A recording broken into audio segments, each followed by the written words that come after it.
Good YouTube, it's your boy, Blue Blood Sports TV, back at y'all with another one.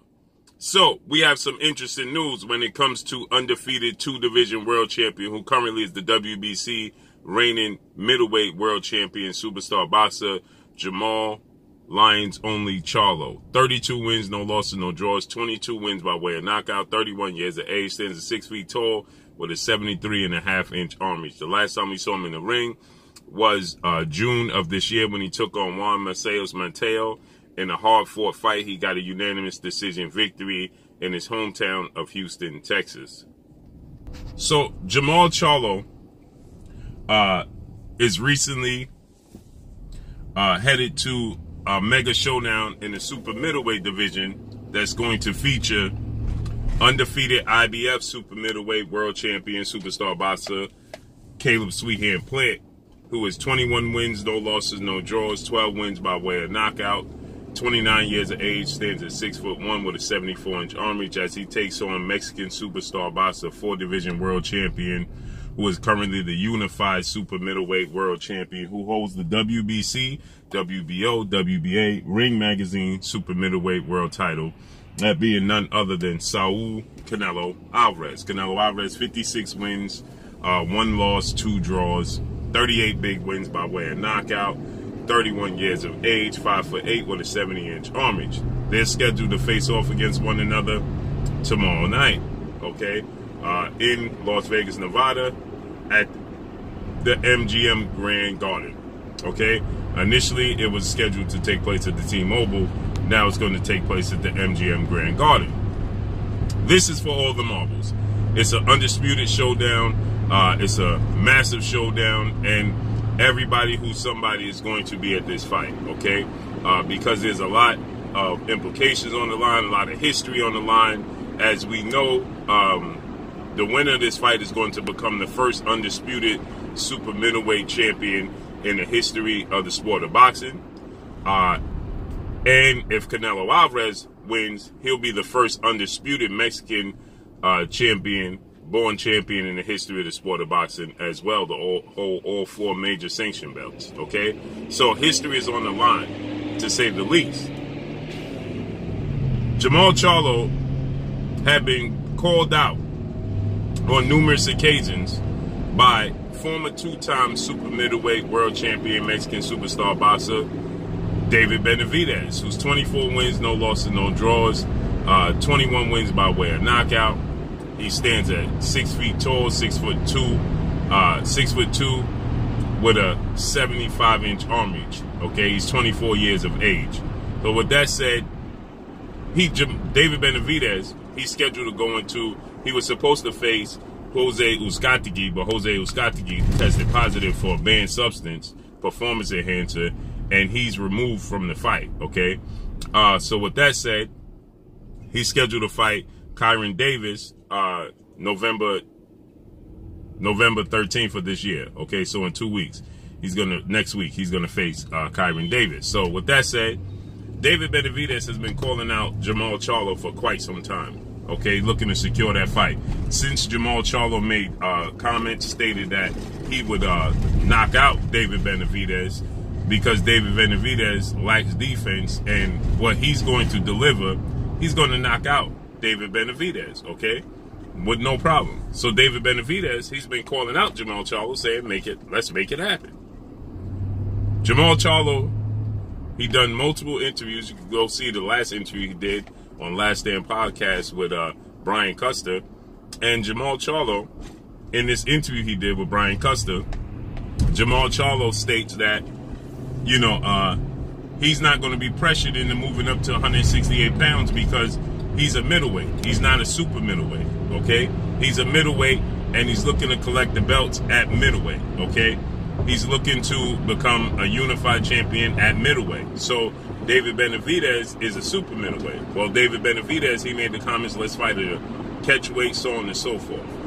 Jermall Charlo wasn't willing to oblige, okay? Then he stated he brought nothing to the table. Now, just a little back history, David Benavidez, he lost his titles on a scale and outside the ring.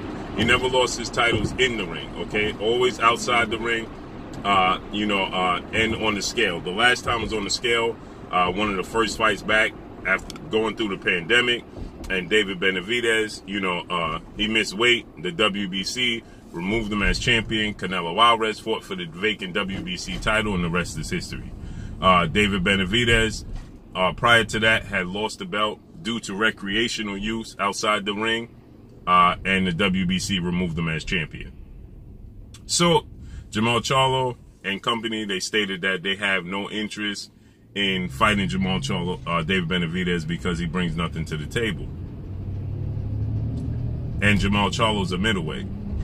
So, with that said, now Jermall Charlo is stating that he's going to move up to super middleweight. And he wants to fight the winner of Caleb Plant and Canelo Alvarez. Now, it's understandable that you simply want to fight the biggest fights that's possible. That's very understandable.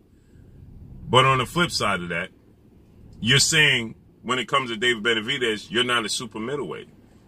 This is a big fight between David Benavidez and Jermall Charlo. David Benavidez has never lost in the ring. David Benavidez didn't lose his belts in the ring. David Benavidez is an action-packed fighter. This would make for arguably fight of the year, okay? With their styles. You mesh their styles and it makes for arguably fight of the year, okay? So now Jermall Charlo is stating that he's willing to move up to 168, as I explained to you guys. See, Jermall Charlo, he initially stated he wouldn't even go to 168, even if it included Canelo Alvarez, because, again, he's not a super middleweight. He is a regular middleweight, 160, okay? And so, for that, he's not willing to move up, not even for Canelo Alvarez. Well, now he has changed his tune and saying that it would make for a huge fight for him to go up and fight the winner, Caleb Plant and Canelo Alvarez. Essentially skipping the line, okay? Because, yes, he hasn't lost his titles in the ring, David Benavidez, but he did lose the titles outside the ring. But David Benavidez is an action-packed fighter. He's a mega fight. That's a mega pay-per-view fight. That would be the biggest fight in Jermall Charlo's career, to fight David Benavidez, okay? And it just makes sense for Jermall Charlo to fight David Benavidez, then the winner fights the winner of Caleb Plant, Canelo Alvarez, okay? Because now you're trying to jump the line in a division that David Benavidez has been one of the rulers in and hasn't lost his belt in the ring. And now you're trying to come in the division and move ahead of him without fighting him and fight the winner of that fight, because, again, it's a big money fight, okay? The sport of boxing is no longer fighting for legacy. I applaud what Canelo Alvarez is doing in the sport of boxing, because Canelo Alvarez is fighting for legacy. Okay, Canelo Alvarez is looking to create history.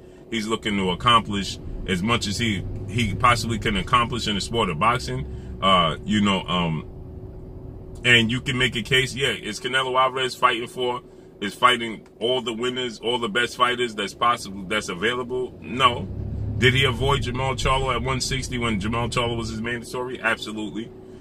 Did he avoid the fight with Demetrius Boo Boo Andre when he had the opportunity to become undisputed at middleweight? Absolutely.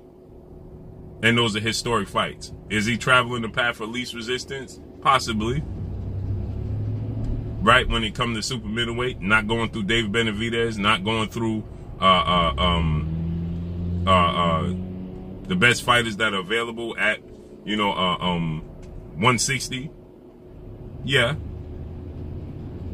But I believe that Canelo Alvarez feels like he's getting around to it, right? But Canelo Alvarez, you can't dismiss the fact that Canelo Alvarez, he fought a Floyd Mayweather. He fought a Austin Trout. He fought a Miguel Cotto. He fought Gennady Golovkin twice. Okay, so Canelo Alvarez hasn't always just traveled the path of least resistance. He did fight Erislan de Lara. Okay? All before the age of 27. All before the age of 27. He's fought big fights, for sure. But Canelo Alvarez has fought some very tough fights. Again, like I stated, Canelo Alvarez, he fought, Erislan de Lara. He fought Floyd Mayweather. He fought Gennady Triple G Golovkin, right? He fought these fights. Jermall Charlo biggest name is Sergey Derevyanchenko on his resume. There's massive fights for Jermall Charlo out there, and he hasn't accepted those fights. The fight is perfect for him and David Benavidez. It's perfect, right? That's a huge fight for Jermall Charlo. It's a pay-per-view fight, pay-per-view worthy fight. It's a very credible fight. It's a legacy fight for Jermall Charlo and for David Benavidez. So these fighters are now fighting for purses only, not legacy, because you're still going to get big money to fight David Benavidez. Now, obviously, fighting Canelo Alvarez, should he be victorious, is going to see you earn a larger purse, right? Because he's a bigger star. But earn your keep. You understand? Earn your keep. Earn your way to that position. That's what they're not doing. And so you're not willing to fight David Benavidez at 168, and he's calling you out. And he's, he's not just calling you out, but he's aggressively calling you out, right? You're not willing to fight David Benavidez, but you're willing to fight Canelo Alvarez because the risk versus the reward is very telling. Ultimately, that's what it comes down to, the risk versus the reward. And so you're willing to take, run the risk of losing your O against Canelo Alvarez or Caleb Plant winner, but not against David Benavidez. It takes away from the fans. It takes from the fans. These are mega fights that need to take place. This takes from the fans. The fans that want to see the best fight the best. The best need to fight the best.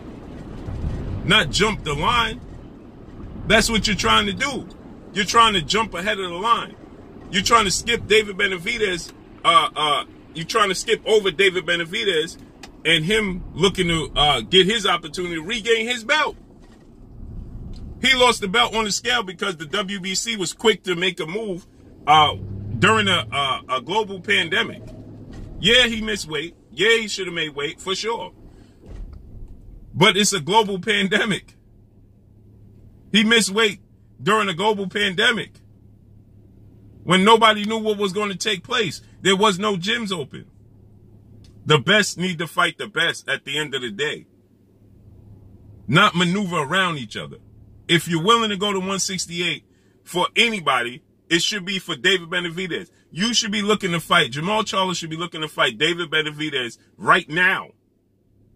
Instead of David Benavidez fighting Uskatiki or Kyron Davis, this should be next week. We should be having Jermall Charlo, who hasn't fought since June. It's November. He hasn't fought since June. We're in November. Tomorrow's November 6th. He could be fighting David Benavidez tomorrow in a massive showdown a week after this Undisputed showdown to solidify the division. What I'm saying is, if he fights David Benavidez and beats David Benavidez, it solidifies and certifies him and validates him getting an opportunity to fight the winner of Caleb Plant and Canelo Alvarez. That's what that does. That's what that does. A week later, we should be getting, tomorrow's the Undisputed showdown. They got a week rest. They're paying attention to what take place next week, because next week they got a massive showdown with one of these winners. The winner of this fight is you're gonna have to face the winner of this fight, Jermall Charlo, David Benavidez. That's what should be taking place. Not just looking to maneuver and get the, hey, I'm avoid fighting the best opposition out there, the toughest opposition, so that way I could just fight for the biggest purse. These sanction bodies, the mindset of these fighters is destroying the sport of boxing. It's truly hurting the sport of boxing, for sure. But that's all I got for y'all, man. Y'all already know what it is. It's your boy Blue, Blue Blood Sports TV. Hate, like, comment, and subscribe.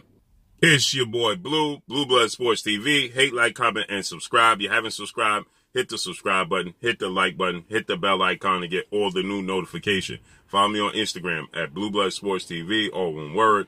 You already know what it is. Shout out to the entire LDS B, C, shout out to New Media. Shout out to Black Media Raw. Make sure you like and share these videos. That's all I got for y'all. Peace. Hi, my name is Heather Vahid Hardy, and you're watching Blue Blood Sports TV.